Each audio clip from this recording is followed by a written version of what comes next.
Dear friends, ఒక్కొక్క మెట్టు ఎక్కుతుంటే ఒక్కొక్కటి గుర్తొస్తాయి. ఇవి నాకెంతో ఇష్టమైన చెప్పులు.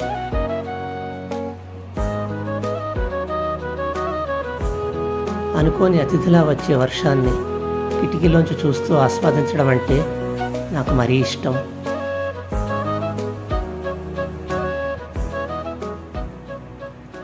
ఎందుకంటే వర్షం మనం రమ్మన్నప్పుడు రాదు, అది వచ్చినప్పుడే మనం ఆస్వాదించాలి. ఇది నా లక్కీ బ్యాగ్. ముఖ్యమైన పని మీద వెళ్ళానంటే ఇది నాతోనే ఉంటుంది. అదో నమ్మకం అంతే. చూడ్డానికి ఇది చాలా చిన్నగా ఉంది, కానీ తనలో ఎన్నో సన్మానాలు సత్కారాలు దాచుకుంది. అప్పుడప్పుడు నాకు గుర్తు చేస్తూ ఉంటుంది. ఈ కాటన్ బ్యాగ్ నాకు ఎంతో ఇష్టమైంది, ఎందుకంటే ఇది నాలాగే చాలా సింపుల్గా ఉంటుంది. కానీ ఇందులో ఎన్నో బరువు బాధ్యతల్ని దాచుకుంది, నాకు గుర్తు చేస్తూ ఉంటుంది.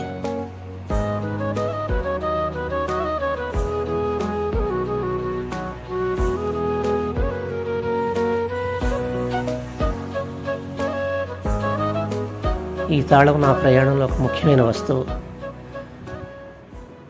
మా పార్కింగ్లోంచి నా కారు బయటికి తీయాలంటే ముందు మా గేట్ తీయాలి. ఆ పని దీందే. ఇవి నా జీవితంలో అత్యంత ముఖ్యమైనవి. ఒకటి, నేను అడిగినప్పుడల్లా నా దాహం తీరుస్తుంది. రెండోది, ప్రతి నిమిషం విలువైన సమయాన్ని గుర్తు చేస్తుంది.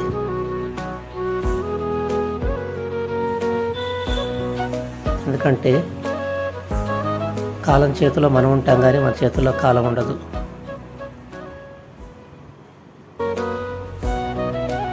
ఈ పచ్చని మొక్కలు కళకళలాడుతుంటే, గాలికి రెపరెపలాడుతుంటే అలా ఎంతసేపు అయినా చూస్తూనే ఉంటాను.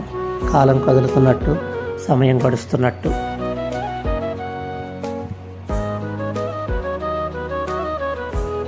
అబ్బా, దీన్ని చూస్తేనే నాకేదో తెలియని ఇరిటేషన్. భగవంతుడు ఇచ్చిన మనకు 2 కాళ్ళు చక్కగా పనిచేస్తున్నంతకాలం ఈ 3వ కాలు అవసరం రాకూడదని అనుకుంటాను. ఇది నాకు అవసరం లేదు, కానీ నా కళ్ళ ముందే ఉండి జాగ్రత్తగా ఉండమని హెచ్చరిస్తూ ఉంటుంది. నా జీవితంలో ఇదో స్వర్ణయుగం. మాటరాని మౌనం ఇది. నేను చెప్పడం కంటే మీరు చూస్తేనే బాగుంటుంది. ఎన్ని సన్మానాలు, ఎన్ని సత్కారాలు. తలుచుకుంటేనే ఎంతో ఆనందం, కించిత్ గర్వం. 2 దశాబ్దాల నా కష్టానికి లభించినటువంటి గుర్తింపు. ఎందరో మహానుభావులు నన్ను గుర్తించి ఇచ్చినటువంటి ఈ జ్ఞాపికలు జీవితాంతం నాకు గుర్తుంటూనే ఉంటాయి.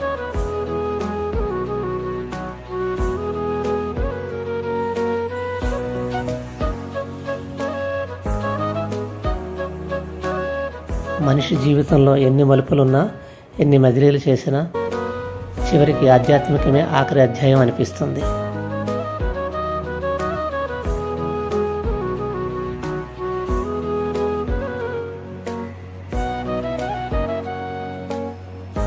వర్తమానంలో ఇవన్నీ అవసరాలు, భవిష్యత్తులో జ్ఞాపకాలు.